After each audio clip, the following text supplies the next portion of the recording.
Something's getting lost. Go tell your mama.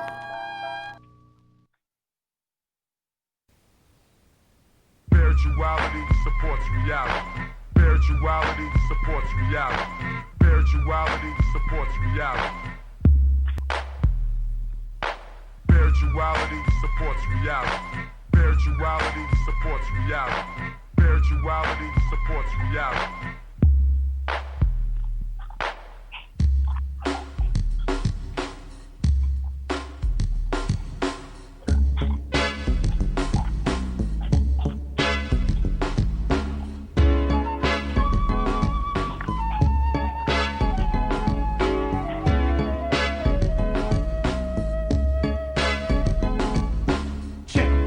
This is an African set, more respect. I saw the light and now I got to reflect straight back.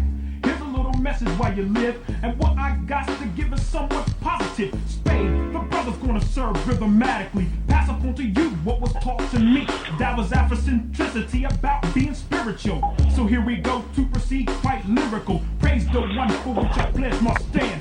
Peace to the creator, word to the motherland. I got to give it up, cause I'm down with Casa. Jumped in the circle, I was told we have to stand together as one in unity. Amongst ourselves, amongst our community. Strong, repelling the interference of genocide. Luther King died to keep the dream alive. Mandela, the fella served 25, still revived. Speaking, teaching others to survive. And look, Taurus, the Nubian place. Your mind is a waste if you don't know your race or heritage. History of the Afro-American. Who's truly African? There's no comparison. We're all the same underneath the skin, whether dark or light. You might be my kin, so I relate to my brothers and my sisters. See, to the east, to the east, to the east of me. We traveled over here by slave ship. I dropped a bomb on the Uncle Tom, who ain't hip. Straight to the situation of the Asiatic nation. I slapped him in the face with righteous information, stating this, educating only facts and reality that's well supplemented by spirituality.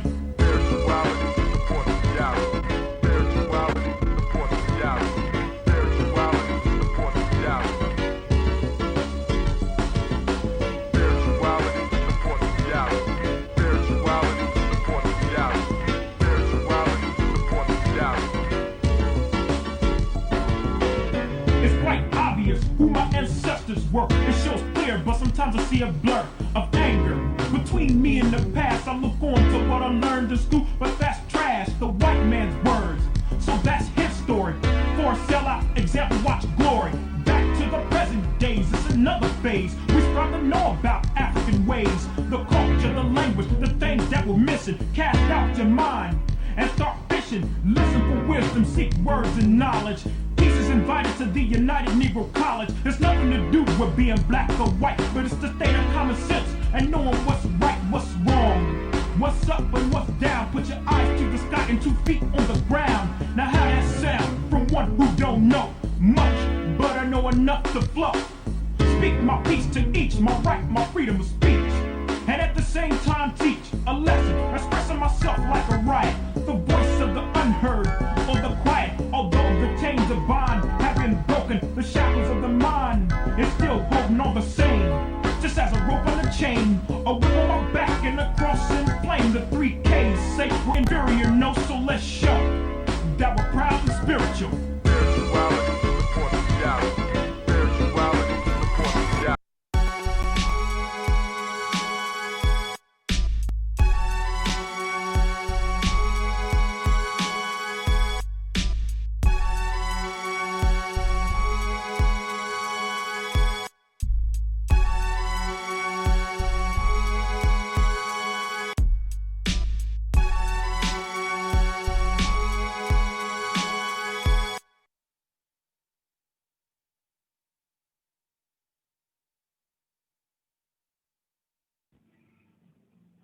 The African Heritage Diet consists of 6 lessons. Lessons where we reach back to our African heritage to find culturally appropriate health and wellness practices that help us to move forward as a people that are whole in mind, body, and spirit. Lesson 1 is herbs and spices.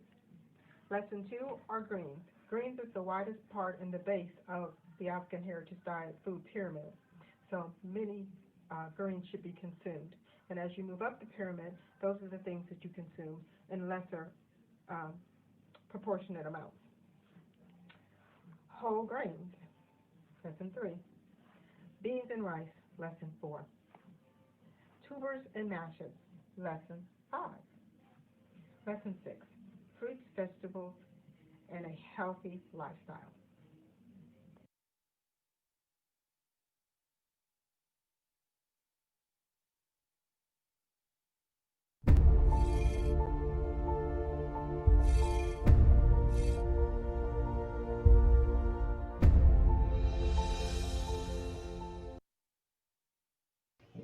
I am a genius. My ancestors were geniuses. My ancestors have made me a genius in all that I think, say, and do. I must declare myself a genius. I am a genius. Whenever I am myself, I practice my geniusness and do great things. All my thoughts, choices, and deeds must express my geniusness. I am a genius. My decisions must always be in the best interest of myself, my family, my people, and my God. Only then will I and everyone I know that I am a genius. I am a genius. At all times, my geniusness must reflect my culture. My geniusness must serve my God. My geniusness must make me be one in love and harmony with my family. My geniusness must protect my people. Yes, at all times, I must demonstrate excellence because I am a genius.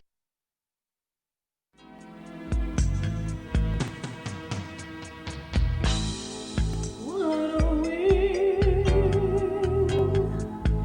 Africans? What are Africans? Geniuses. What are we, Africans? What are Africans? Geniuses. Gods and goddesses of the universe, kings and queens of the planet Earth. What are we, Africans? Women, but the most important goddesses were black, not just for the African now, in the civilization of the Greek. The Greek was so profoundly affected by the Africans that the goddess of chastity was a black woman, Artemis. The goddess of wisdom was a black woman, Minerva. The goddess of beauty was a black woman, Diana. And many of their great mythological figures which were critical to the vision of history, the history of the Greeks in the Odyssey. The woman who draws, who has the power to draw Odysseus and all his crew into her, is Circe, who is represented as a black woman with African features on the Greek vases. The woman who helps Jason win the Golden Fleece is a black woman, Medea. The woman who marries Perseus, the Greek hero,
What is a lion without his pride? What is a whale without his pod? What is a monkey without his troop? What is a wolf without his pack? The answer is very simple. They are the same thing that a human being is without a tribe.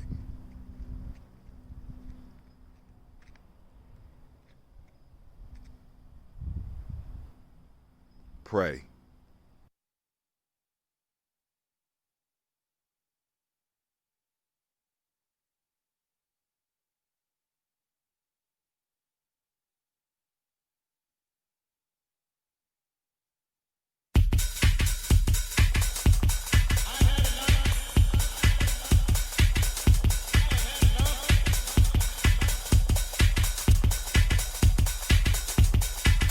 Peace, this is Brother Hatil, and you have joined us on Gye-Nyame Journey Radio. Be sure to check out our site, subscribe at tribe.gyenyame.com. All my brothers and sisters, hold hands and bow your heads. Time for us to get busy. Oh man, I'm running a little bit late, but I'm alive. Damn. Getting up out that tub was rough today, boy. Got home, man. I've been frustrated over the last 3 days. We're gonna talk about it. Gotta say goodbye to my chair. Bye, chair. I miss you. You going to a higher purpose.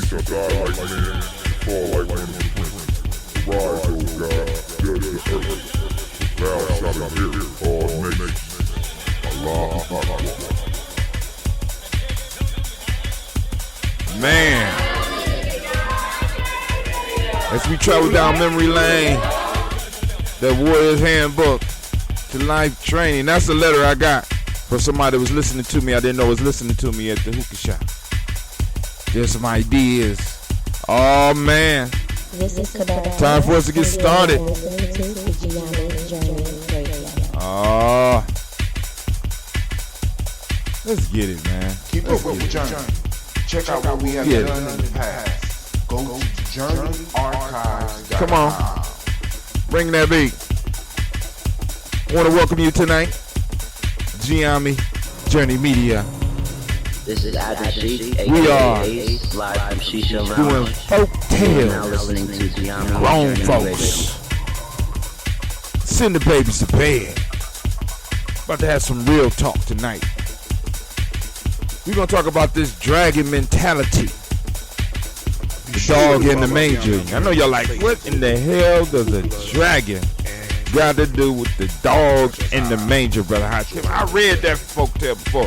I don't see any similarities between the dragon. It's a mind state, family, that we often run into. This is Adra Sheik, aka Ace, live from Shisha Lounge. And you are now listening On to Folktales for Gye-Nyame Grown Journey Folks, we Radio. often find out that these folktales have a lot to do with our lives today, even though they may be thousands and thousands of years old. The dog and manger is gonna hit home, man. Telling you anime like them. Tell them anime. Oh. We're going to bring it in this week. We're going to bring it in, fam. We're about to, listen. We're about to get up. Move from this location to our new location. Family is about to get going. We're going to start building. Shout out to my mom. Shout out to my dad for raising me and my family for being around me. And I want to give a shout out to Feel the that people beat. of my generation that's trying to do something big. Man.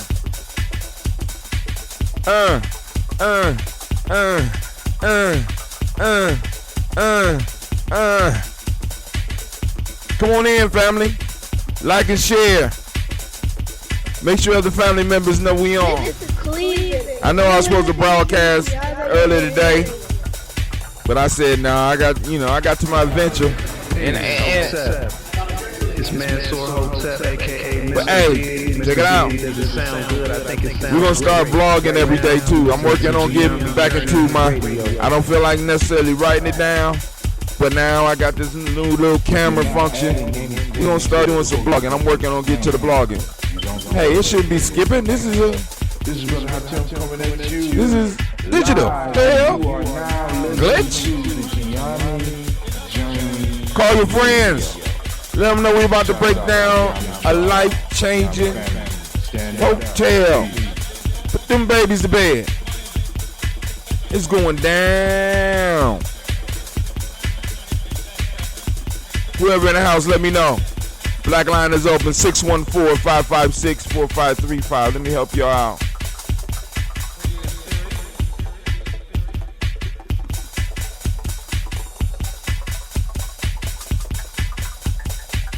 Black line is open.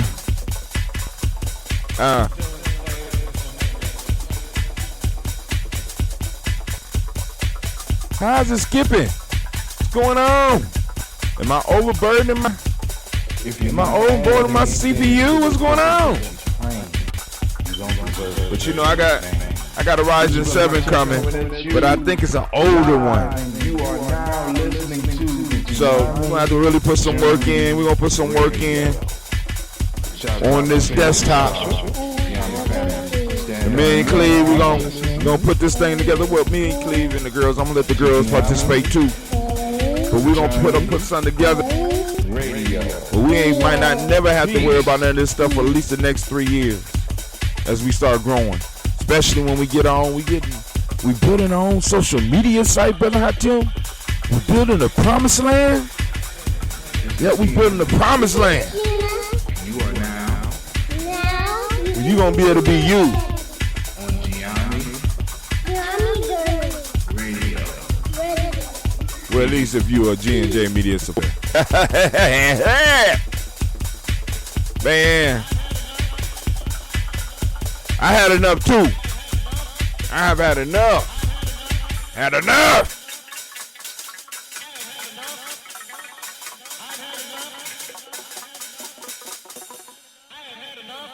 Family, I have had enough. And yes, this is Gina's dad and Sasha's dad and Cleveland's dad and Wisdom's dad and a whole bunch of other young adults' dads right now on the air talking with you. And we are at Folk Tales for Grown Folks. That's right. We kicking it right here with Folk Tales for Grown Folks, and we're going to talk about it today. Black lines are open, so if anybody want to join the conversation, by all means, join the conversation, because it is going to be very, very eye-opening, because you're going to notice that you got some dogs in your life. And I'm going to connect it to the dragon, too, because it's a dragon mentality that has often been portrayed in a lot of folk tales, a lot of legends, right? The dragon represents a mind state. This dog represents a mind state that is very dangerous. And you got to weed it out in yourself, in your family, and in your tribes, and then beyond. Because this mind state drags everyone down, and it destroys. All right, so let's go. Let's see. We're going to use, let's do this one. Give us time to make the switch.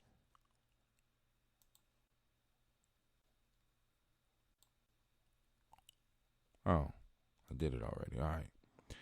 All right, cool. So let me make sure we got the proper screen up. I keep forgetting that these transitions take a little while. Right, and I'll be slipping, but and my camera be dragging. Look at that.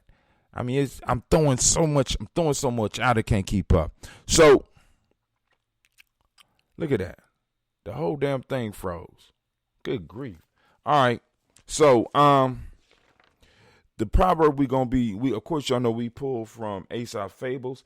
This is translated by George Fowler Thompson, by George Filer Thompson.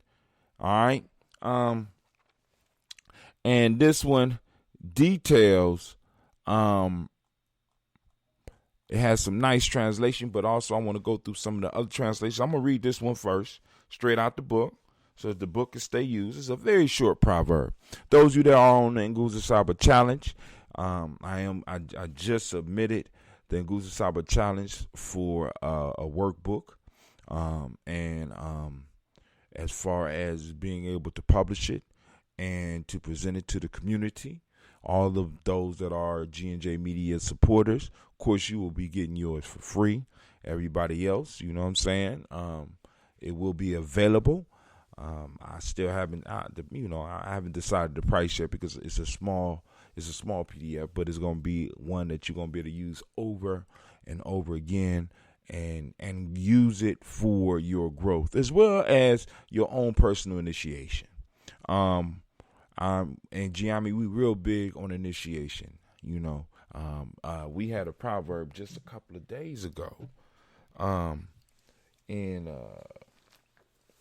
African Opens to the Tree of Life. We on chapter 2 now, but one of the proverbs we cover says,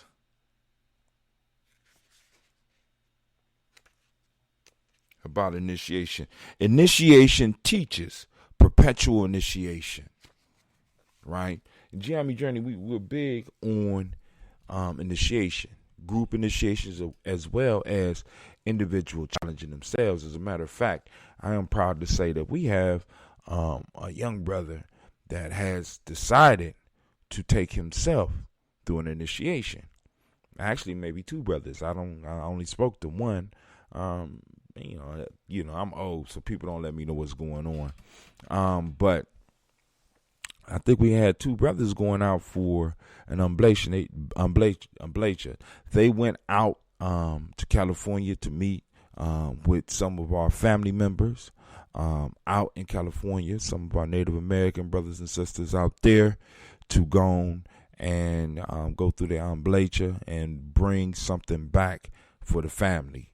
There was a challenge. For those of you that know, we were planning to have a camping trip in August, and one of the things that the young brothers, and this is wild to me, one of the things the young brothers wanted to do, they wanted to do a sweat lodge. So they go to Royalty and they're like, yo, man, we need to do a sweat lodge at the camping trip. You know what I'm saying? And our family here that sweats, here the sweat lodge is stable and is permanent, but it had to close down because the family moved.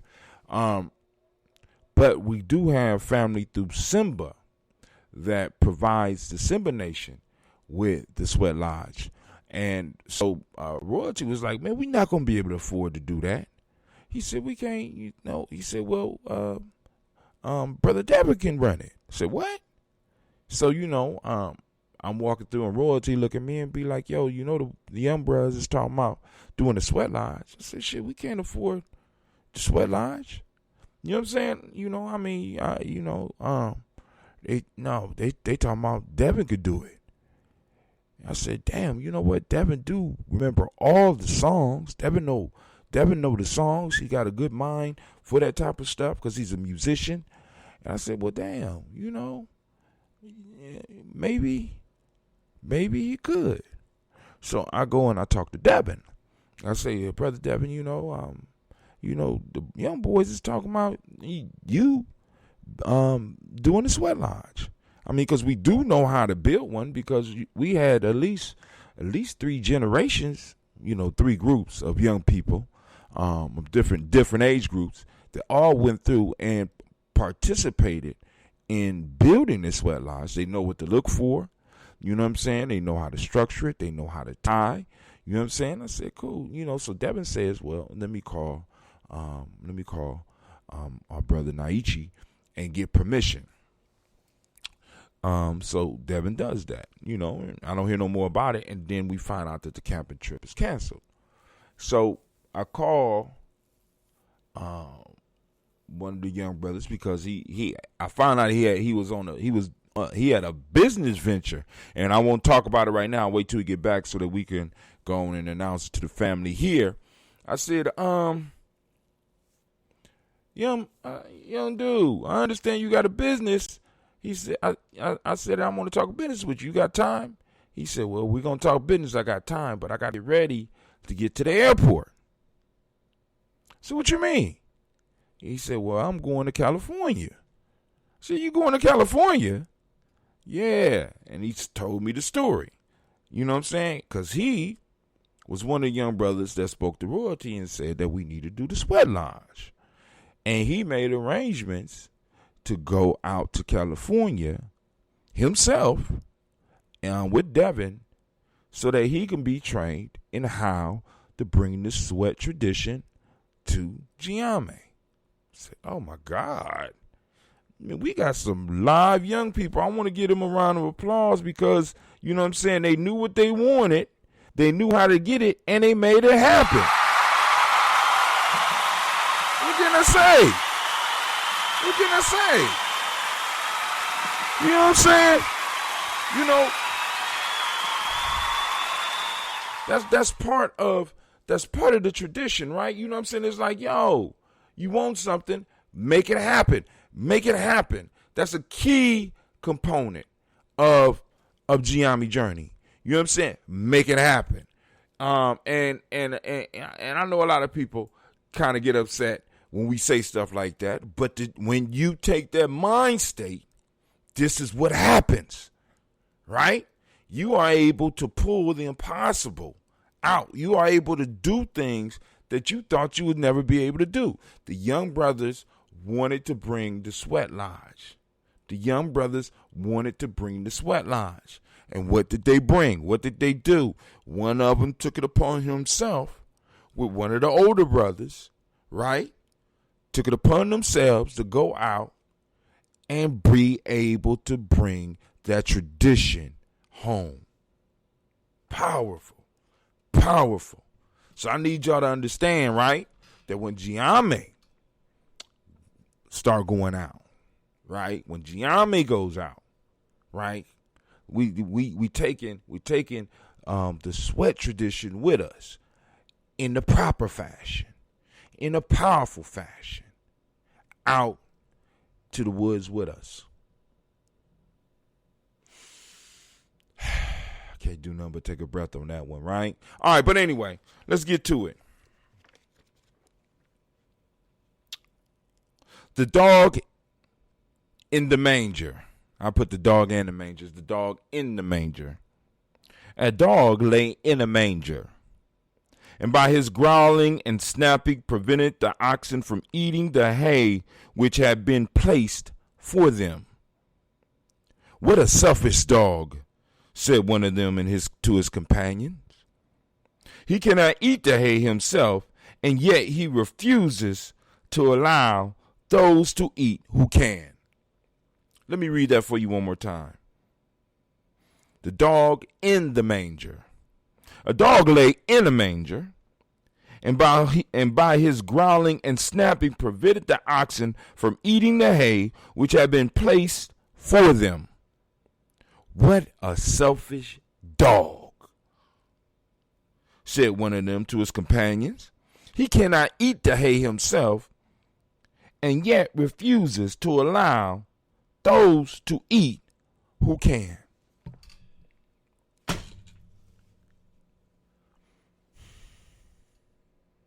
How many times have you run into this in your life? How many times have you been an ox? How many times have you been a dog? I know I've been both of them in my life. Shit, sometimes I've been the hay. Sometimes I've been the manger, right? See, because when we look at these folk tales, it is important that we understand that all of these are symbols for us to work in our mind. And by us working in our mind, we do what we call in Gye-Nyame wisdom mining. We are able to extract the wisdom that we can. And as we get older, right, and as we work more and more with these stories, with these folk tales, with these proverbs, with these myths, with these legends, we are able to distill wisdom. Wisdom that we don't have to bump our head for, because usually, you know what I'm saying, we get wisdom from experience. We get wisdom from being involved in the thing for a very long time. But there are certain rules of thumb that if we are able to grasp them, they give us insight that we usually would miss. I think they call them rules of thumb or heuristics. And what our ancestors left us was some rules of thumb and some heuristics that we would be able to use to kind of guide our lives. Not even to kind of, but to guide our lives into power. So let's go and look at some other translations here. So here we go. Starting off. People often begrudge others what they cannot enjoy themselves. A dog sleeping on hay will not let other animals eat from the hay. People often begrudge others what they cannot enjoy themselves. I'm going to bring you to that dragon. Hold on. Call in line 614-556-4535. Once again, call in lines 614-556-4535. Here's the Aesop for children.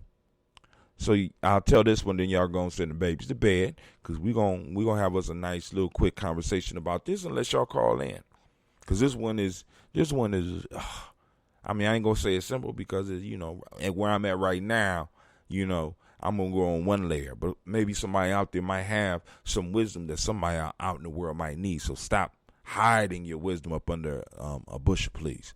A dog asleep in a manger filled with hay was awakened by the cattle, which came in tired and hungry from working in the field. But the dog would not let them get near the manger, and snarled and snapped as if it were filled with the best of meat and bones, all for himself. The cattle looked at the dog in disgust. "How selfish he is," said one.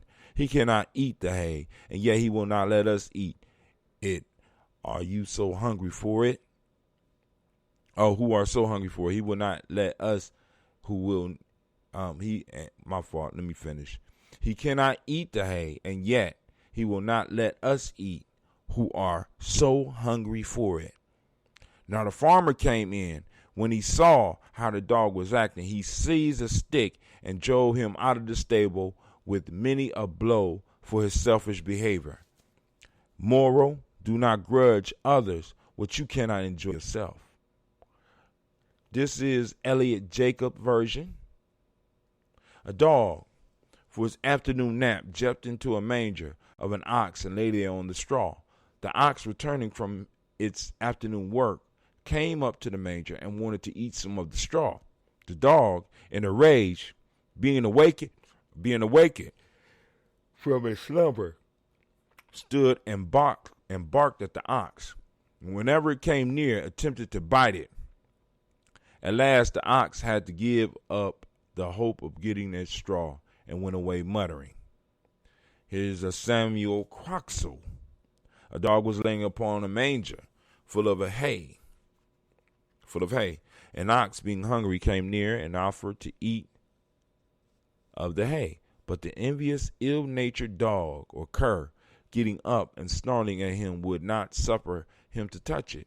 Upon which the ox, in the bitterness of his heart, said, "A curse light on thee, for malicious wretch, who will neither eat hay thyself nor suffer others to do it." Now, let's get to this application, because, you know, these be pretty good. All these proverbs don't have these, but I like just reading through these so that we can, you know, get some different perspectives.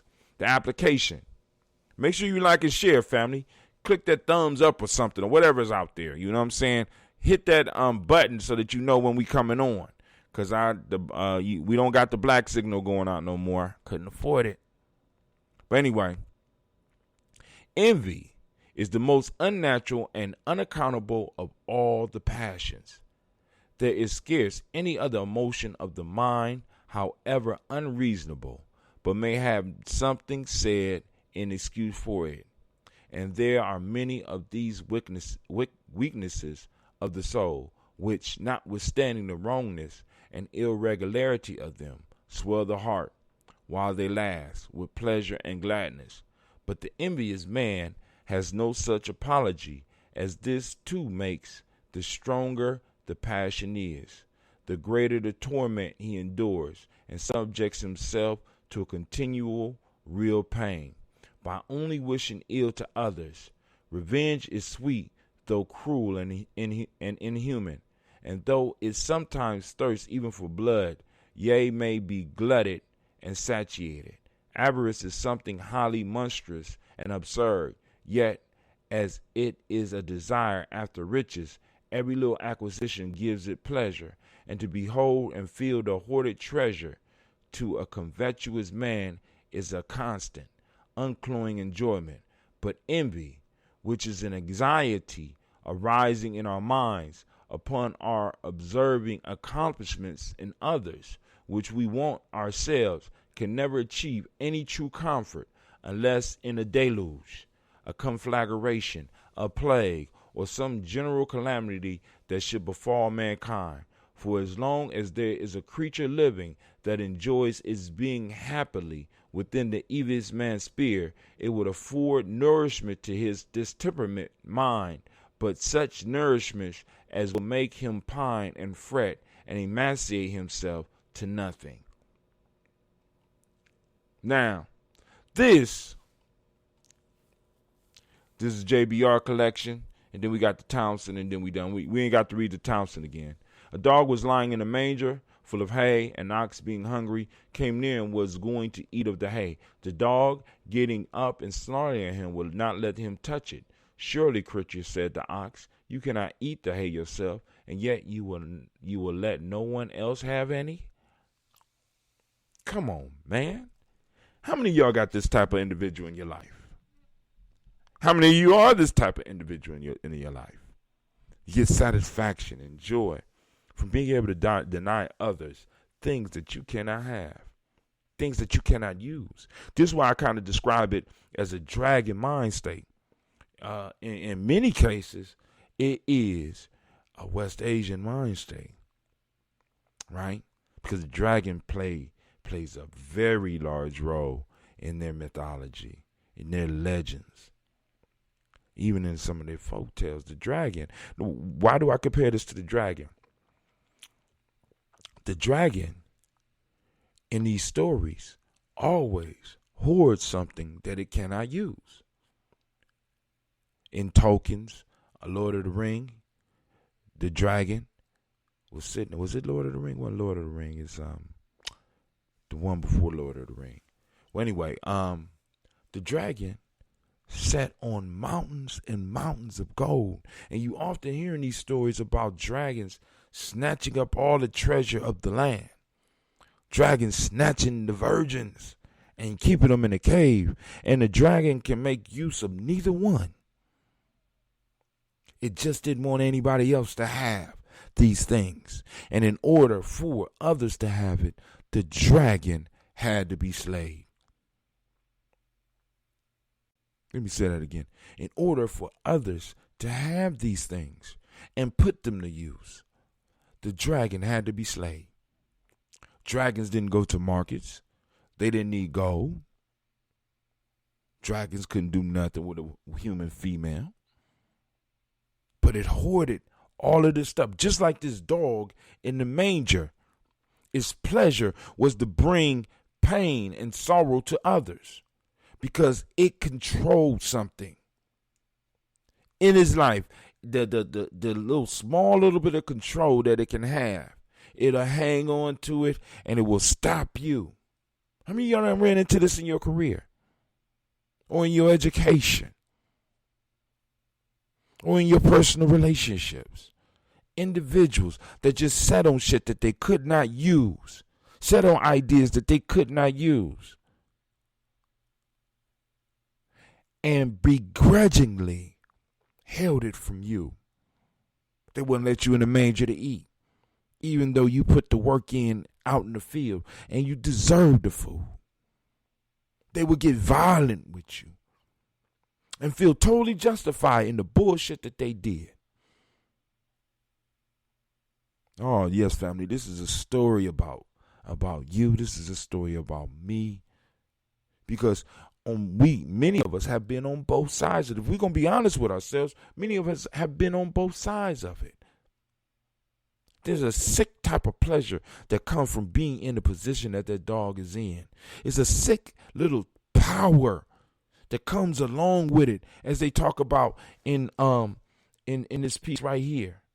In the application, envy is the most unnatural and unaccountable of all the passions. There is scarce any other emotion of the mind, however unreasonable, but may have something said in excuse for it. And there are many of these wickednesses of the soul which, notwithstanding the wrongness and irregularity of them, swell the heart while they last with pleasure and gladness.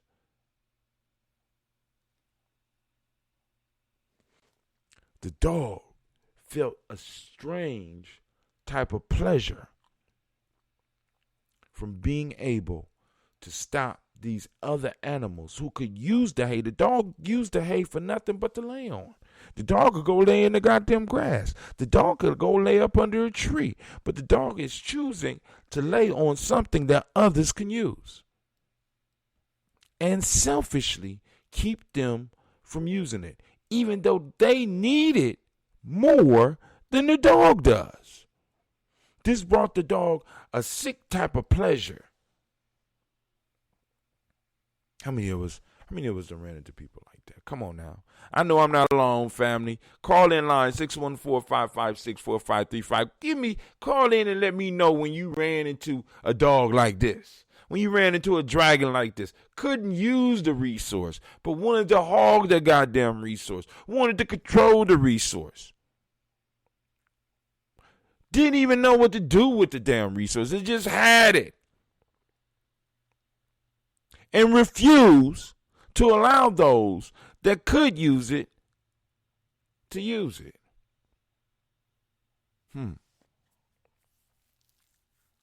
You know, y'all know I could take this to reparations, right? You know I can, right? I'm gonna let y'all do that. I'm not gonna take it to reparations, right? Because we got a bunch of dogs sitting on some goddamn hay that they can't use. That they can't consume. The cow can consume the hay and turn it into energy so they will be able to go out and work. But the dog could do nothing but sleep on the hay. A commodity that the dog could find in many other places. But because the dog was able to feel power, a sense of control that outside of the manger he couldn't maintain. We see in one of the stories that what treatment the dog got when the master came into the manger and saw that the dog was hindering its progress or his progress. Beat the hell out the dog. Get out of here, you mutt. Just like with the dragon, you got to vanquish. You got to vanquish the dog. You got to vanquish the dragon so that you could get access to the resources in your life. What is the dragon that's stopping you from moving towards what it is that you want? What it is that you need to be? What it is that you was born, put here on this planet, decided to return here. Yes, Brother Hatim said that. Decided to return to this planet to accomplish. What is it? What is the dog? What is the dragon that's stopping you? What is the dragon or the dog that you have to vanquish? See, because what's crazy to me is that the ox is bigger and stronger than the goddamn dog. Dog might be a little bit faster, but it only take one kick. Only take one goring of a horn to knock him off. But the ox is not willing to, in a sense, vanquish the dog. And was going to be satisfied with either waiting for the dog to decide that he was going to leave or waiting for somebody to come and remove the dog. And many of us take that ox's mind state when it comes to us getting what we need, especially for our people. We'll sit around and we'll wait for somebody to have a change of heart before we collect what is due to us. And I'm saying it's time for that shit to stop, family. That dog got to get the fuck up out the manger. You got to get that dog up out your life. You got to vanquish that dragon. You got to destroy it. Call-in lines open 614-556-4535. You know, call in and tell me about some of the dogs in your life. You know what I'm saying? Let's talk about them. Let's talk about how to put this dog on a goddamn leash and keep him up out your manger. Man, let me go get us. Give me some ambrosia. That cool, refreshing drink. Hey, Cleve. Hold on, family. It's Real Life at Gye-Nyame Journey. Let me give y'all a commercial real quick. I'll be right back.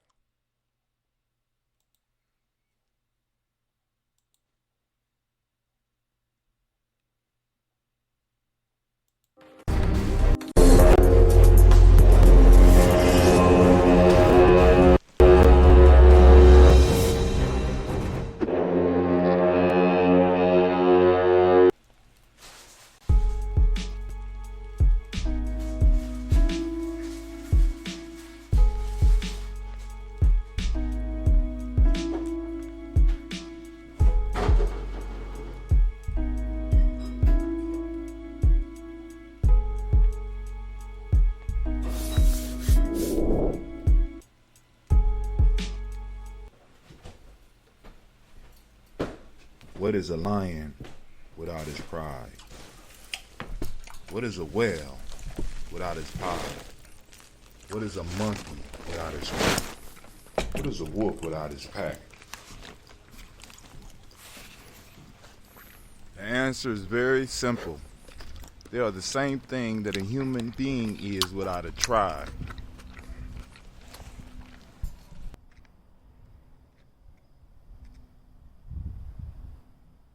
Pray.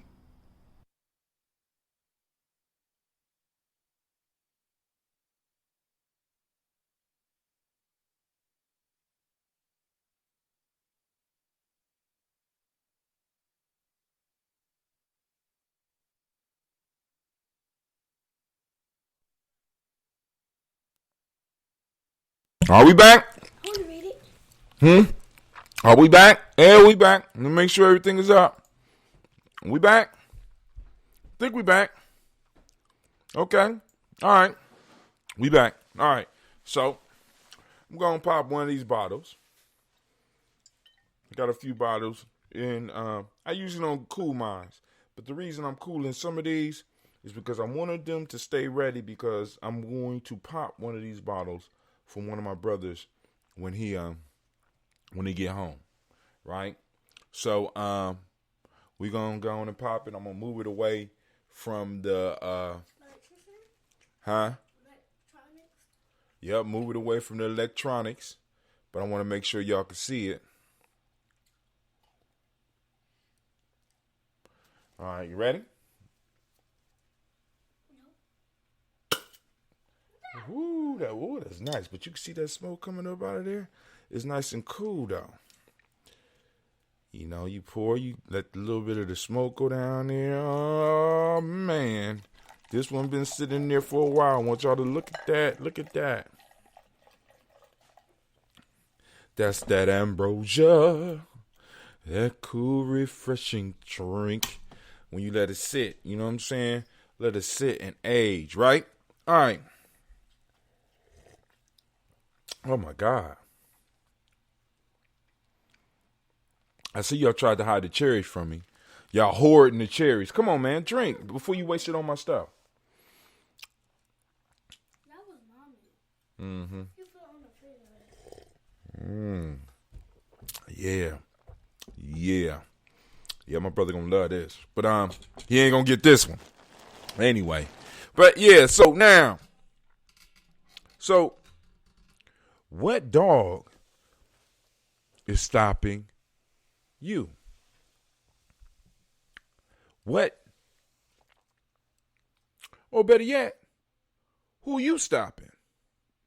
See, because the strongest part about these folk tales is that sometimes we have to face the fact that we are not always the good guy in the story.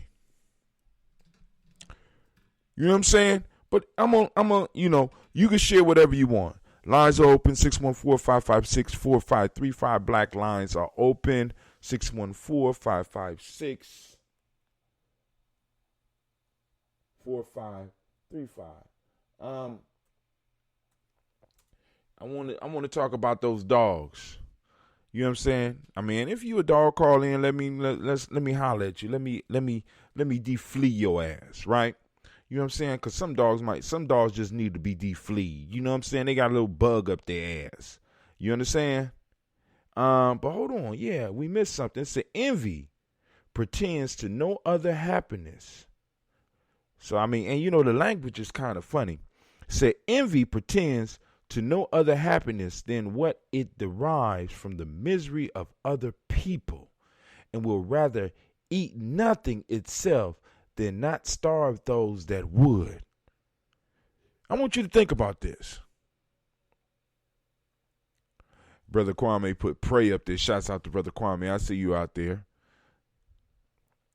Envy pretends to no other happiness than what it derives from the misery of other people. Does that not sound like the goddamn situation we are in right here in North America? Envy pretends to no other happiness than what it derives from the misery of other people, and will rather eat nothing itself than not starve those that would. I'm telling y'all, I do not pick this shit. You know what I'm saying? We are going in order. If this does not fit the situation that we're dealing with reparations, if it does not fit the situation that we're dealing with as we are in COVID, if it does not fit the situation that we're dealing with in our education system, which we really need to talk about, because if we are seriously talking about reparations, then we definitely need to take control of the education system that is influencing and molding and shaping our children, because we got dogs in the manger. They're not allowing our children to eat, and they would rather starve themselves to death as well as starve our children to death, rather than allow them to really eat upon the wisdom that will allow them to improve themselves. We got dogs in the manger. In our lives, we got individuals that would rather hold on to us. You know what I'm saying? They would rather hold on to us and do absolutely nothing with us, and but as long as nobody else can get with us.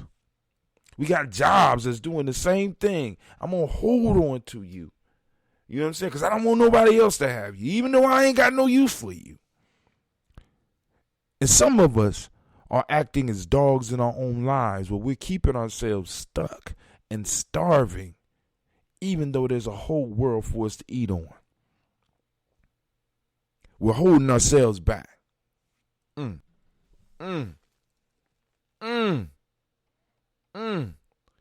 this one right here, man.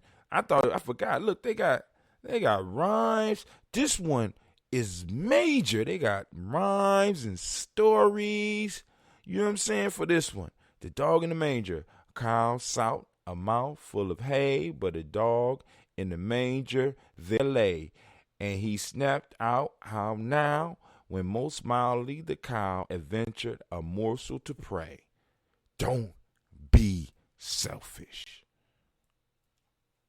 Man, oh man, oh man. I'm quite sure if I read it in Latin, we would get the same idea. But I ain't gonna hold y'all up, because I see y'all quiet tonight. Hey. We still got the morning toast. Good God Almighty. And it's still holding on to a sweetness when you put it in the fridge. The one good thing about putting it in the refrigerator, even though y'all know I like mine, the one good thing about putting it in the refrigerator is slows down the process. Don't stop the process. It slows down the process. And it's like the bacteria and the yeast take its time with the honey, man. But all right, so let's talk a little bit about Gye-Nyame and some of the stuff that's coming. So one of the things I want to start trying to do a little bit every day is I'm going to start going back to doing some blogging and some a little bit more. I ain't going to say planned out because I hate, I like being spur of the moment. But I'm going to do some more, some pre-production, pre and post-production pieces as far as a vlog. I'm opening up Gye-Nyame Journey, Gye-Nyame.com again, because we're about to make some major shifts. But I need to go on and start uploading stuff to the blog again and get it active once again, because I was writing and maybe the writing will come back, but since the writing ain't here, I'm gonna need to just blog, do little short pieces, things that's on my mind, and just work it, share some of the stuff, maybe share some of my poetry out of my poetry book or some thoughts from one of my books, and keep on building and do some stuff like for the 21-day challenge for some of you out there, so that we could build together. But a lot of the Gye-Nyame Journey property is going to be changing. So I want to get your minds ready because, in a sense, we will always be at gnjmedia.live, but in many ways we're going to have to leave, right? Because in many cases, some of this stuff is sort of like being coming out of the field, moving towards the manger, and there's a little dog sitting right there. And the dog won't let me get at the hay of the people, right? We got little gatekeepers that's stopping us. You know what I'm saying? I mean, because like I said, I appreciate what I've been able to do on Facebook, but it's very limited on what I could do at Facebook. Why? Because even though Gye-Nyame Journey is mine, you know what I'm saying, the platform belongs to somebody else. YouTube is, those of you that remember earlier this summer, I got cut off of YouTube for a little while because the platform belonged to somebody else. It took me a while to get back on Periscope. The platform belonged to somebody else. And I can't begrudge it because the hay, the barn, the manger, it all belongs to somebody else. And one of the things that we wanted to move towards in Gye-Nyame Journey is being able to have our own manger with our own hay. And to be able to own the hay and be able to own the manger and own the land that the hay came from. So one of the things that I'm looking forward to being able to open up to the people is a promised land, right? Where you can actually come and be black. We can actually talk about our shit. We can actually post up shit and speak our minds. Right? Speak our minds. And it's ours. You know what I'm saying? Like I said, and it's coming. I just want y'all to understand that. And like I said, it will be open to those who are supporters of Gye-Nyame Journey. Right now, that's a little bit, that's 20 plus the members of Gye-Nyame right now. You know what I'm saying? But I imagine as we start doing more dope stuff with it and start bringing out more content, we'll get more people there. See, because oftentimes I hear people say, we need our own platforms. We need our own this. We need our own that. You know what I'm saying? Let me just give you a story. I ain't gonna give you a story. I'm just gonna let me make it all the way raw. People always want something, all the way till they find out that they don't have the luxuries that other people were able to provide. Right? I'm gonna keep it all the way real with you. Right? So we'll open a platform, and because that platform is not as easy to navigate as Facebook, we'll leave it. We'll leave it. Because it don't have the amenities of Facebook, because it didn't have the time, the money, nor the resources to develop as Facebook did. See, especially for us old folks, that what we got to understand that by the time we got to Facebook had possibly been around for a few years, and they had learned and they built up to being $1 billion company, because it didn't start off as $1 billion company. It didn't start off with being able to run ads and being able to make money and being able to invest back in their product. They started at a certain place. They developed a certain group that decided to use this and found it useful and made it useful in different ways. And then they were able to build up. And the only reason you were able to use it is because advertisers advertise on it. That's why when you go down your timeline, you get special posts with ads on there. You even see Gye-Nyame Journey running ads on there. Same thing with the Google stuff. Same thing with YouTube. Unless you like me and you pay not to have ads. But all these platforms had time. And what we start to find out is that we have, like, I done had motherfuckers. Let's just keep all the way real. I done had black folks tell me, we need our own land. We need our own land. We don't need no money. We need land. Say, hey, brother, sister, we about to go out to the woods. I'm scared of bugs. The fuck? So you want land, but you want land fully developed and developed to a point to where you have total control of the bugs. If you want land, you get land. Exactly as it is. Not with no goddamn apartment complexes on it. Not with no electricity running into it. We have to be willing to start somewhere. So, Brother Hatim, how you going to fund this? I'm funding it right now because we have 20 minutes. Y'all know y'all be like, Brother Hatim, you doing a lot with these 20. You're goddamn right. With the 20 people that I am going to move mountains. I'm going to do whatever I can because I know with the 20, if I'm able to serve the 20, they will tell other people that Gye-Nyame Journey served them so well and brought such value to their life that by the time we look up next year, that 20 will grow exponentially. What do you mean, Brother Hatim? So exponential growth is 1 goes to 2, 2 goes to 4, 4 go to 8, 8 go to 16, 16 to 32, 32 to 64, 64 to 128, 128 to 256, 256 to 512, 512 to 1024, 1024 to 2048, 2048 goes to what? 4076,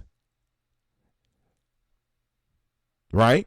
It goes along the lines of, because our people are like, once you really start servicing our people and we start harnessing the power of reciprocity, we allow a process of exponential growth to start happening within our community. Now, what starts to happen is that other people see the exponential growth. And what happens is, if you are not dedicated to what you're doing, you get the exponential, you get it right up to the point of exponential growth.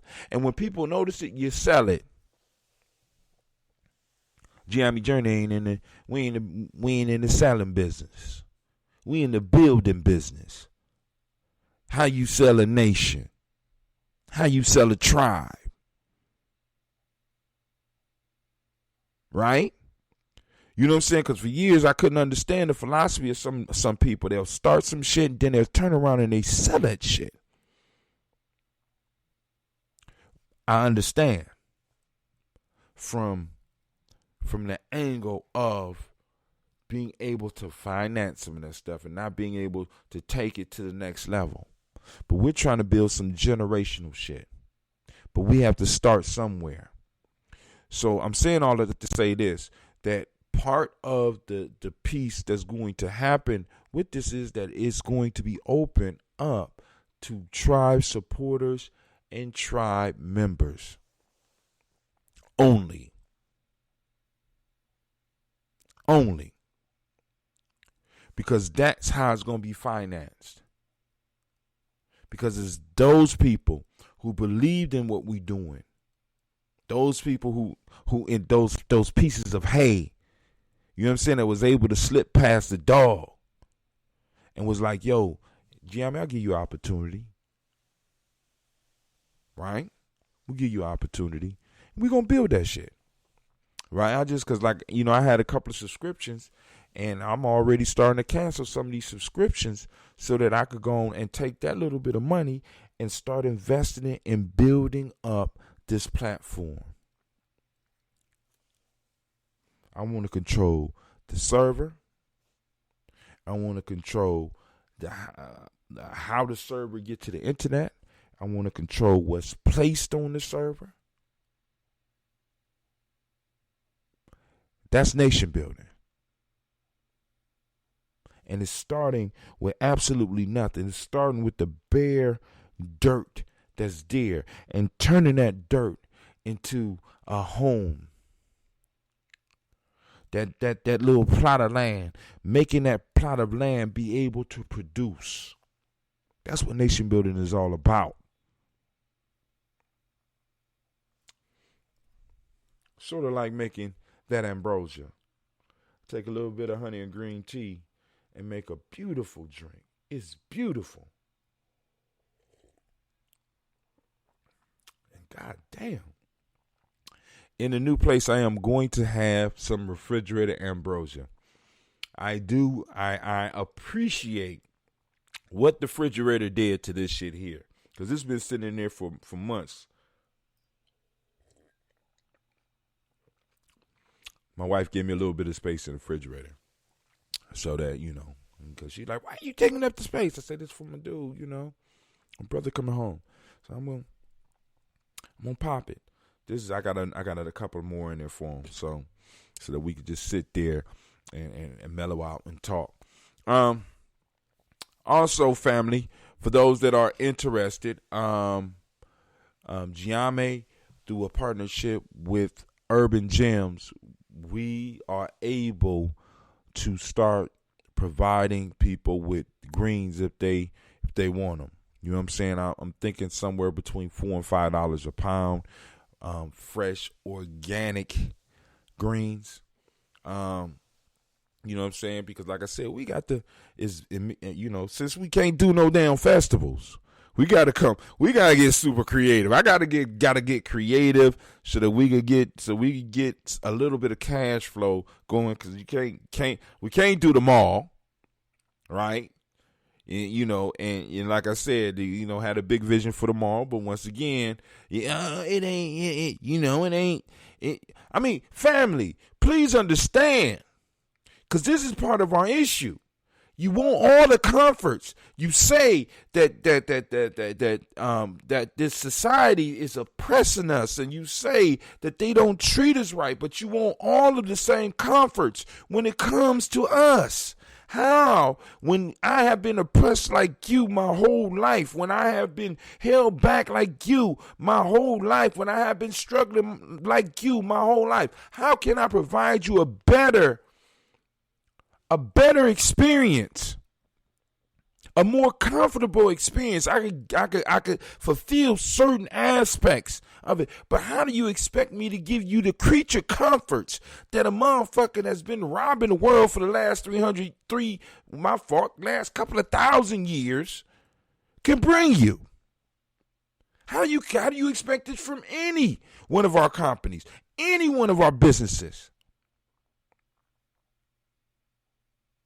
We say we want freedom, but we don't really want freedom. We just want to be comfortable. So why don't we be honest? Let's stop calling it freedom and let's just call it, we want comfort. We don't want free. We want comfort. I don't like sitting on the floor. I'm on the couch. I don't want to work in the fields with my hands. Give me a mule or a tractor or something. Don't want freedom. A lot of y'all want comfort. And I'm not mad at you. I don't blame you. You've been trained for it.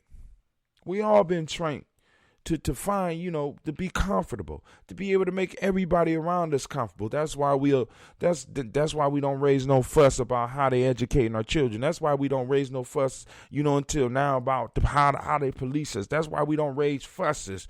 You know what I'm saying? That's why we don't finance the politicians to get up in there to raise a fuss, because we don't want to raise a fuss. We kind of want to just slide up under and be comfortable. I just want to lay down on master's feet just a little bit. Stop playing. The game time is over. You know what I'm saying? I got people talking about we need land or what they willing to do, but then when we talk about going out to the woods, they scared of the dark. They can't sleep on the ground. How the fuck you talking revolution? You can't sleep on the ground. Somebody please explain that to me. Don't like mosquitoes. Can't use the bathroom outside. So what the fuck you talking about? What are you talking about? You talking about being comfortable. Stop playing. Stop playing. That's what we need. We really need to have a conversation. And when we're talking with some people, we need to really be clear with them. Stop playing. We don't need money. We need land. We need land. Where your garden at?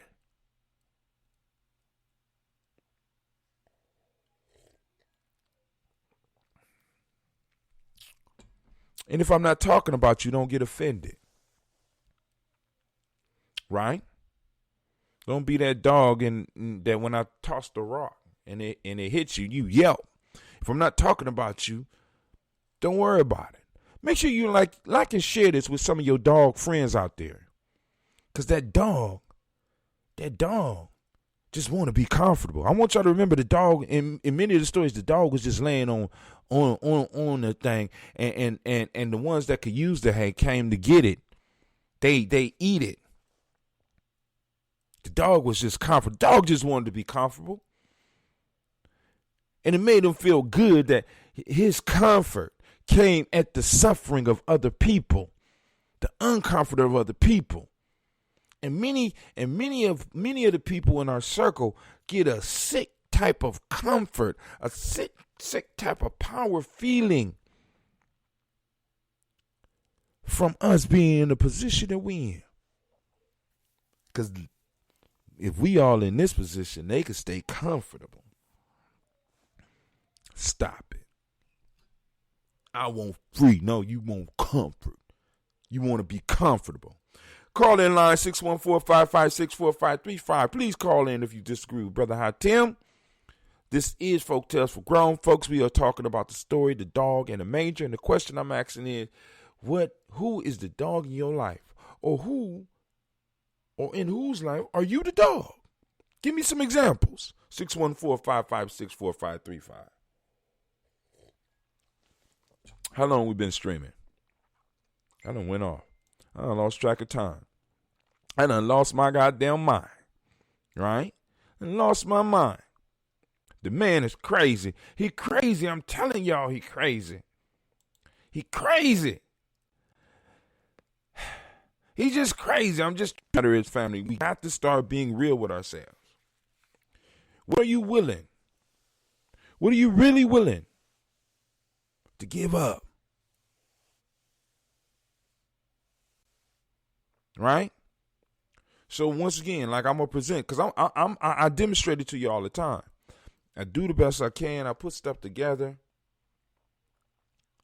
and we throw it out there, and then I get people complaining and shit. Ain't big complaints, but it's just, you know what I'm saying? You want to be comfortable. Just admit it. Right? You just want to be comfortable. You don't want to be free. You just want to be comfortable. You need to stop lying to yourself. Really, stop lying to everybody. Because those of us that want to build, we got to understand that we're going to be uncomfortable. So, like, for example, when we open up this site, right, and the social media piece going off, I'm guaranteeing within the first 15 days, right, I'm going to have people dropping off. And that's cool because I already told y'all, because of what we doing and how we doing it, we're going to grow exponentially. We're going to lose some first because they're going to be like, I can't use the site. It's too complicated. Well, is it? What is it? Well, I can't just push a button. Give us time. Give us time. We got one brother developing this. We got some young people that's coming up that's going to be looking at some of the issues and looking at some of the problems and going to be able to work through it in time. But no, they're going to go, you know what I'm saying? They're going to go back. And that's cool because Gye-Nyame Journey still going to maintain a presence on Facebook. We're going to maintain presence on all these other things, but we're going to do our primary shit on our own. Somebody just called in. This brother, hi, Tim. Thank you for joining us, and I hope you have been listening and ain't just calling in. Who this? Man, Chaka. You ain't been listening. I have been listening. What's the name of the folktale today, man? Ooh. Okay, I'm sorry. I apologize. I stand corrected. Go ahead, brother. Go on, throw some of your insight in there. Hold on. What's his name? No, this hot Tim. This hot Tim. So, yeah, I got a brother that's listening in. Can you repeat the folktale so that we both got an idea of what's going on in the conversation? Y'all seen how Shaka flipped that on me and shit, right? That was cold, Shaka. You cold with it, bro. You artist, man. Right on. This is called the dog in the manger. The dog in the manger. A dog lay in a manger, and by his growling and snapping prevented the oxen from eating the hay which had been placed for them. What a selfish dog, said one of them to his companions. He cannot eat the hay himself, yet he refuses to allow those to eat who can. That's the story. What's your take on that? Well, it has a lot to do with the illusion of power. You figure if they can't eat the good shit that they intended to eat, then they ain't healthy. If you ain't got your health, then how you gonna fight? Right? All right. My take is it has to do with the dog seeing and wanting more than he can actually contain. So, and because the fact that he still knows that he's going to need this later, I just can't consume it at this particular point. So I want to save it. I look at that dog as being a good steward over resources. Now you do know dogs can't eat hay. Right, but he's still got the mindset of reserving those blessings that have been bestowed upon him. If I can eat it or not, it's a blessing. You gonna have to go. You are gonna break that one down because I'm looking at it. The dog could do nothing but lay on the hay. The dog can't eat it.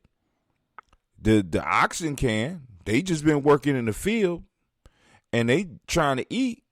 And we got this dog laying on something that he can't even eat, and he's defending it. I think I call that bitchcraft, fuckery. You know what I'm saying? You said he a good steward, so go ahead. So who is to say that the dog rest is less important than the consumption of the human food? Because that human can still survive without eating that day, as well as the dog. Now, it wasn't humans, it was ox. The ox. Right. So the ox. So who's to say that the ox is better than the dog as far as eating or sleeping? One comes with rest and the other one is eating. So who's to say it's important? Well, considering that the oxes was coming from the fields into the manger where they stay, where the food was put there for them, Now you adding on to the story. But No, go I'm ahead. not. I'm not adding on to the story because if you know about farms, you know that if the ox are coming in, it says the oxes are coming back to the manger. This is where the oxes stay.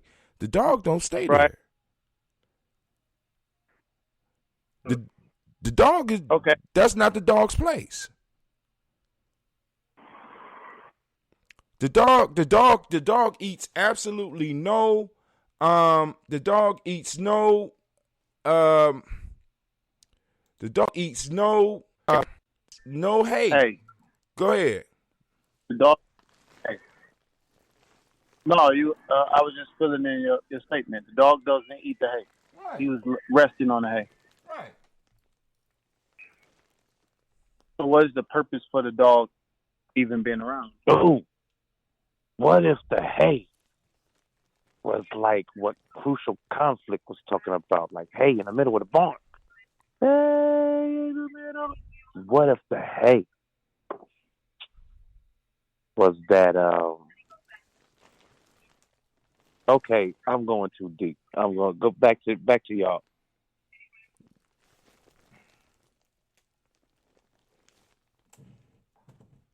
I'm listening. Because I've been talking about this one for an hour.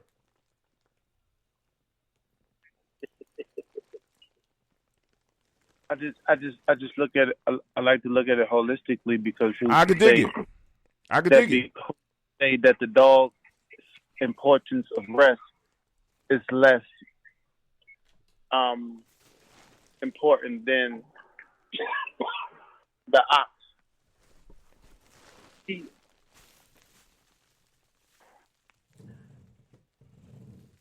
Because what other purpose does the ox serve? Well, see, here's the thing. All right, so in this scenario, you know the ox is doing all the heavy, all the back-breaking work. That's their worth. That's their value. That's what they bring into trade. I guess that dog in this scenario is protection. But what if the dog is the protection of the territory and it needs its rest for nighttime? What if the dog is in the manger with the ox because he's an animal? And that's where all animals go, in the manger. And at the end of the day, he still got the mentality that he is entitled. And so as he brings that into the manger, all he does is annoys all the other animals because they like, man, he can't even eat this shit. Why is he tripping about who and how much? And this dude, man, he need to mind his business. And that's how we stand with a lot of stuff. It's like, yo, when it comes to the way that your family eat, who is somebody on the outside of that who ain't contributing to the social economics of your household? Anything they say is irrelevant. Or what do you think, Hotcha? I'm just like, if we look at it, because homeboy, he got a point about looking at it holistically. And I could dig that. But the dog's home is not in the manger. The dog don't have a home. Well, if the dog don't have a home, then he's intruding on somebody else's home. That's breaking and entering. So if you bring in Shaka perspective, they're animals and they're all, you know what I'm saying, for whatever reason, being raised in this same environment. All right. Okay, go ahead. Because if you think about it, how the fuck did a dog just happen to roam up there and feel that it's safe to be laying there?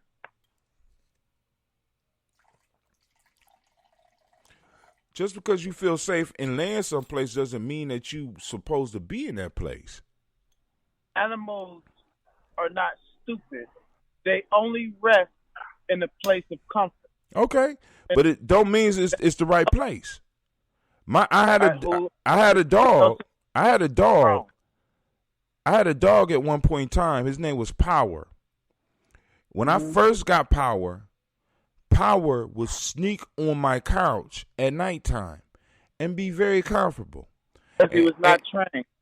Yeah, but once he found out, my fact, one day I came downstairs and caught his ass on the couch, and he woke up right when I was coming. And the motherfucker crept off the couch trying to act like you didn't see what you just thought you saw. He knew he was wrong. It was a place of comfort, but he was in the wrong place. He was very comfortable. I could tell. All the way to me beating his ass. What are you doing on my couch? Just because you're comfortable in a place, it does not mean that it's yours. So the real question that it boils down to is, as you raise power and then you move in that structure, you have to question yourself and ask, why did he feel comfortable enough to put his ass on my couch? What made him feel comfortable enough? There was nobody. There was nobody there. And put there you go. Okay, so there we go. So now, when nobody was there, he took advantage of the moment. He felt comfortable. So if the dog did that, the dog is arguing about getting out of somebody else's plate, out of somebody else's space. As a matter of fact, the dog is fighting over something that the only thing he can use for is to lay down.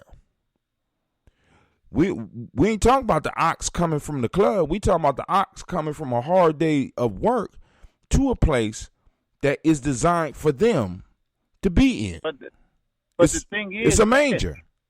But here goes the thing.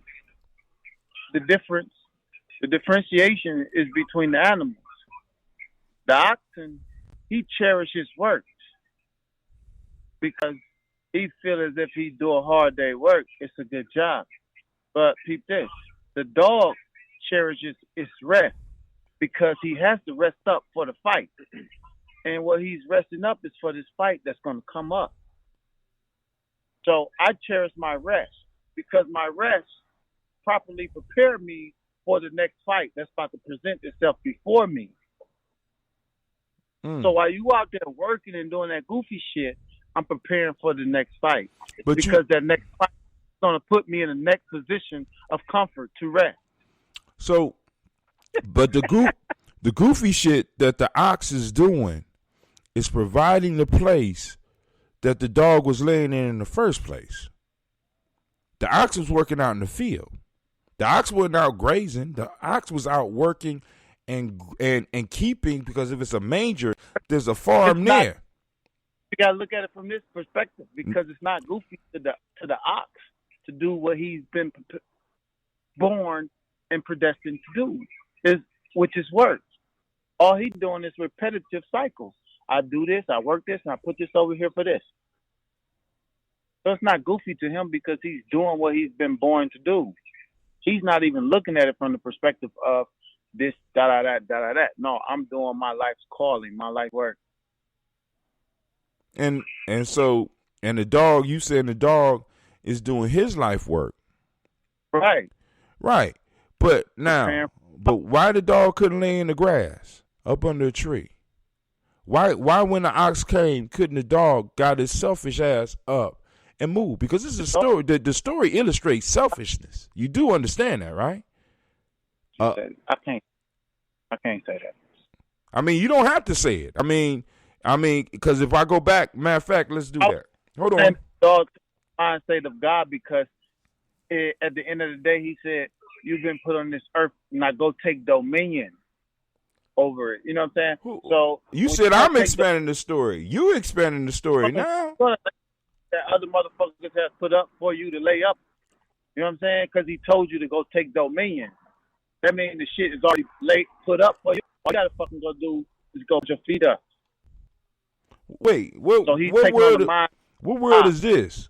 I mean, I want you to name a world where an individual that is actually a conqueror can actually just go and put his feet up. Where is that at?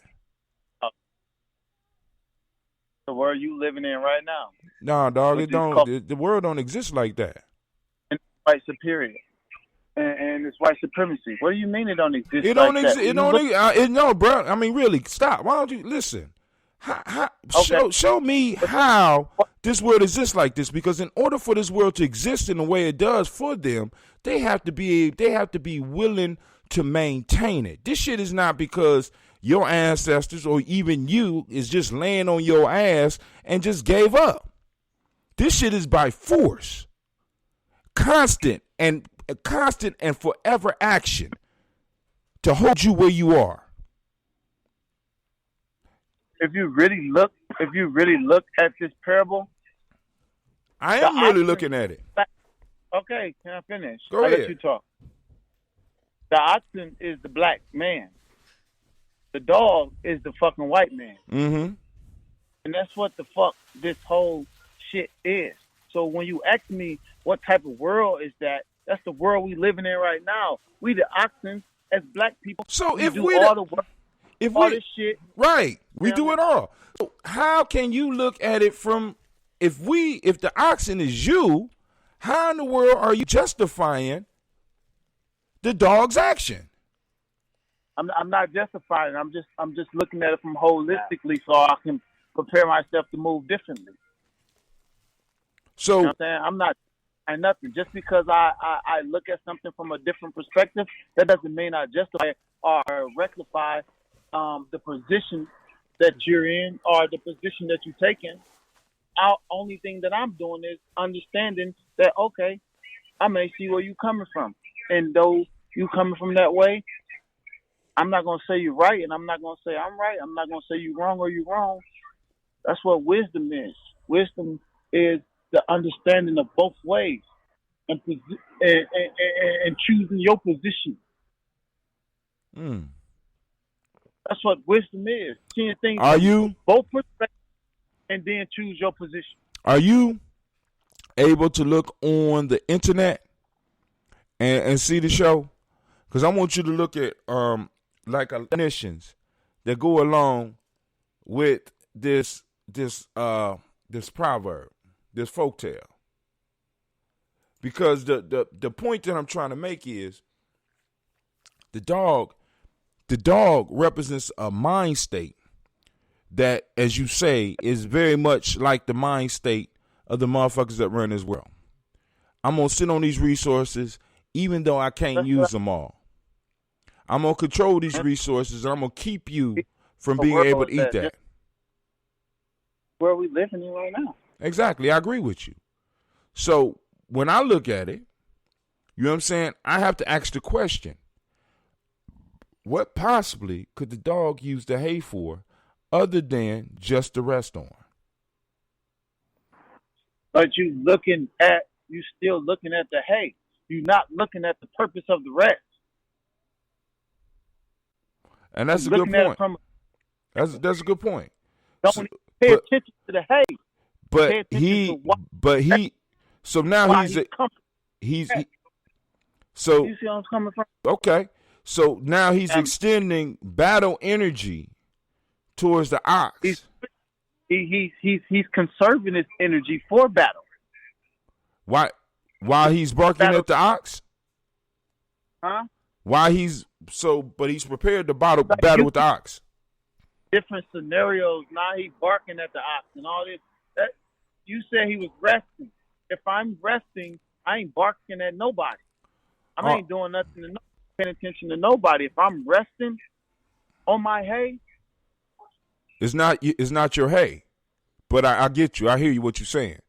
Let me read the story again.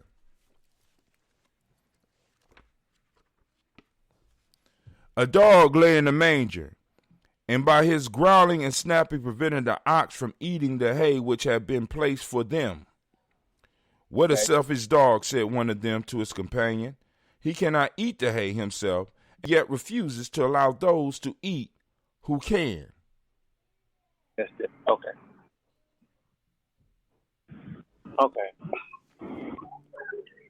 And then if you go to I heard verbiage in that one. The who? I heard different verbiage in that one. No, that's the same one I read at the beginning. I know, but I didn't pay attention to the verb like that. I'm just looking at, you know what I mean? I hear you. So it's different. I don't even care though, but still have to look at it from holistic. I still can't see the dog being wrong, and I still can't see me being right for letting him, after I know I did all this day's work, bark at me and sit his ass up there.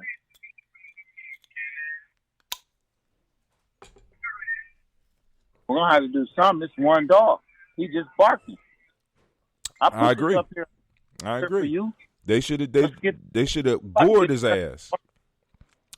That's what I'm saying. So you have to look at it from different perspectives.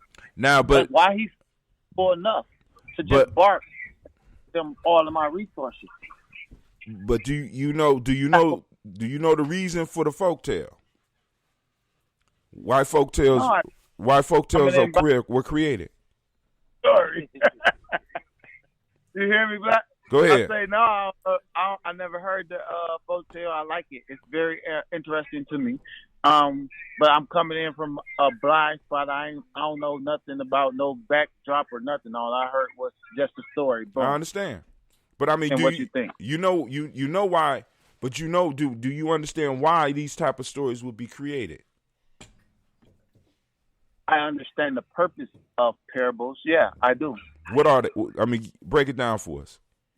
The purpose of a parable is to teach you a lesson. Okay, and that's all. Period. That's all I'm trying to get across to all the people that's listening. Yeah, a lesson. Okay, you understand? So what's your lesson?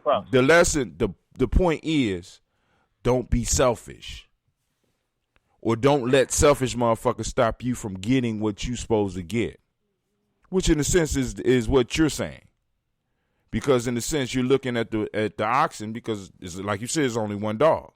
But the lesson is, I mean, you can't necessarily tell kids. Well, I guess nowadays we do got to tell kids you should have gored that motherfucker. But hey, you can't really tell kids that because they'll be running around doing that all the goddamn time, right?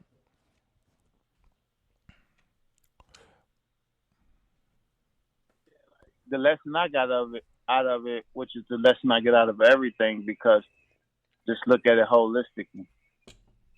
Like, so when I go in the situation, the lesson is, what other way could you possibly look at this from?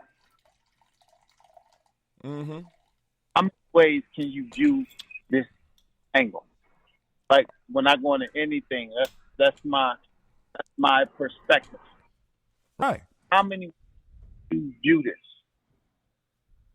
Now, like, I'm going into anything like, oh, this is the purpose. It's no purpose. The purpose is, how many ways can you see this? But that might not produce the best type of life. Hey, well, ain't no right and wrong in this life to me. That's okay. I can't combat that. I know it. Because it don't. I mean, you said that there's no right or wrong. That's okay. Let me tell you the way I look at it. If Shaka decides to do something that bring forth a manifestation of the fruits that he was reaping, that he was looking for, who am I to say he's wrong for the way he went about reaping his harvest? Bruh, listen. He's harvest. How do you form a society around no value in how things are done? You can't build like that. You know, I have to be concerned. I have to be concerned about how the people around me move, because how they move affects me. So if you don't have any scruples and you can get whatever you need to get any way you want, you can't be in my tribe. That's some bullshit. That's what we got going on now. That's why we can't build in our community right now, because motherfuckers is running around here doing whatever the fuck they want to do. We can't build in our community right now is because everybody want to play puppet master and they want to dictate how other people should move. You can't puppet master and dictate what it is for me, because your remedy. No, that's bullshit. That's that bullshit. Yeah, that's bullshit. You saying that you get to do whatever the fuck you want to do. That's bullshit. You got children, I got children. We both got to be concerned about how everybody move around our children. So a motherfucker could come around us and be like, yo, my lifestyle is fucking little girls. And you got a daughter, and I want to fuck her. Is it okay? What you mean you can't dictate? What kind of shit is that? You're going left extreme. No, bruh. You the one left it. You the one that left it open. You said anybody could do what they want to do. I won't even think in that manner because I don't even look. But hold on. So now what you're saying is you got scruples. There is a limit. There's a limit, right? And that limit is set by society and is set by culture. And you got to have that in order to be able to have teamwork and be able for people to build. See, when you leave it open and be like, yo, we got to see. We've been seeing the whole world from both sides and everybody angle for so long that we done lost who the fuck we are. So everybody could benefit off of us. Because I can't judge on how you get yours. Now you're contradicting yourself. You just said you judge. You said you got. No. Wait, time out. I just used an example. I just used an example. I ain't contradict myself. What I'm saying is you can't have a society where everybody can do what the fuck they want to do. There has never been a society like that. People got a right to move how they want to move, or they have to move how you want them to move. Oh, my God. Which one is it? You got to pick a side. I don't have to pick a side. You got to pick a side. You're not clear on what you're talking about, bruh. I want to move. I pick my side. Oh, my God. No, you ain't even pick a side. You said people could do whatever they want to do. That's the side. No, I pick my side. That is not. You gonna let who? I'm gonna let God dictate how I move. Dog. I don't have to move to please a man because this man said that because he did this and he brought a certain manifestation, then everybody should do this because if you do this, move like A and B, then this manifestation is going to happen. It's not. Just because you implemented a certain strategy or certain psychology, that doesn't mean if I still implement that same exact thing, that the same exact manifestation is going to happen. Oh, my God. I hear you. All right, now, but, hey, it's 10 after 10. I'm about to get up. Actually, it's after 11 because y'all came in like, an hour late. Yeah, it's after 11. No, it's 11:11. Yeah. Clarification. Okay. All right. So, but hey, I want to thank y'all for calling in. What's your name, bro? So I can,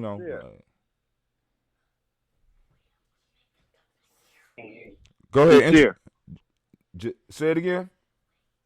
Sincere. Sincere. Okay. All right. I want to thank you, Sincere and Shaka, for calling in. Family, we're about to call it a night here on the journey. So, like I said, all these proverbs and folk tales, go and get out of them what you need to get out of them to live your life. But, I'll see y'all in the morning. And this is Brother High Tim, and I am out.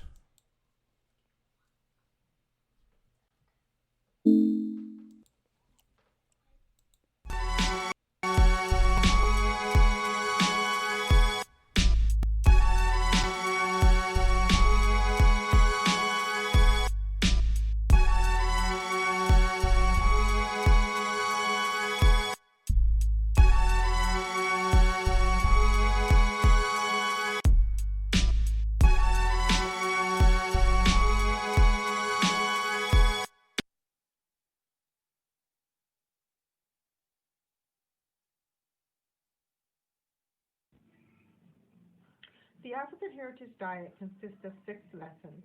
Lessons where we reach back to our African heritage to find culturally appropriate health and wellness practices that help us to move forward as a people that are whole in mind, body, and spirit. Lesson 1 is herbs and spices. Lesson 2 are greens. Greens is the widest part in the base of the African Heritage Diet food pyramid. So many greens should be consumed. And as you move up the pyramid, those are the things that you consume in lesser proportionate amounts. Whole grains, Lesson 3. Beans and rice, Lesson 4. Tubers and mashes, Lesson 5. Lesson 6. Fruits, vegetables, and a healthy lifestyle.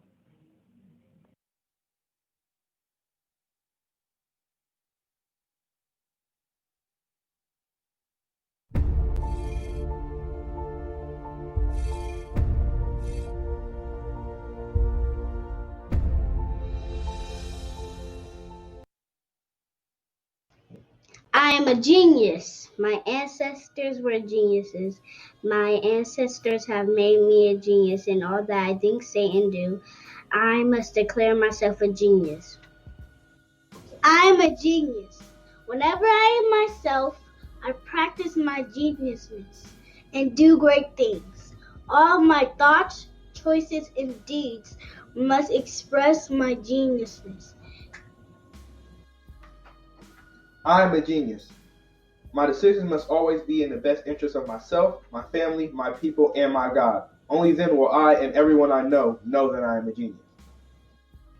I am a genius. At all times, my geniusness must reflect my culture. My geniusness must serve my God. My geniusness must make me be one in love and harmony with my family. My geniusness must protect my people.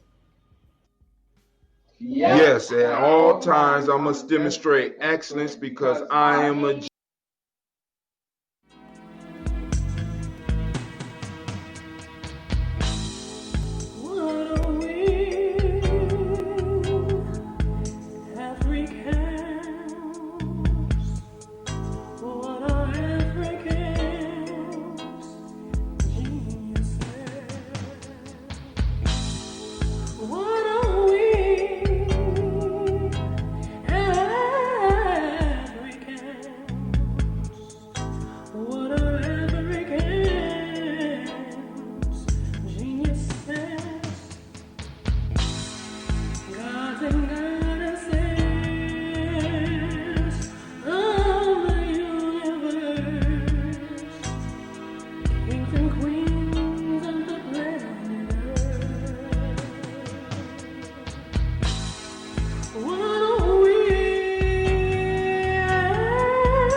women, but the most important goddesses were black, not just for the African now, in the civilization of the Greeks. The Greek was so profoundly affected by the Africans that the goddess of chastity was a black woman, Artemis. The goddess of wisdom was a black woman, Minerva. The goddess of beauty was a black woman, Diana. And many of their great mythological figures which were critical to the vision of history, the history of the Greeks in the Odyssey.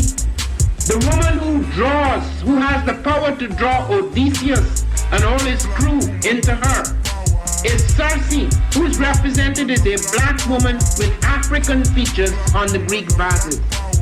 The woman who helps Jason win the Golden Fleece is a black woman, Medea. The woman who marries Perseus, the Greek hero,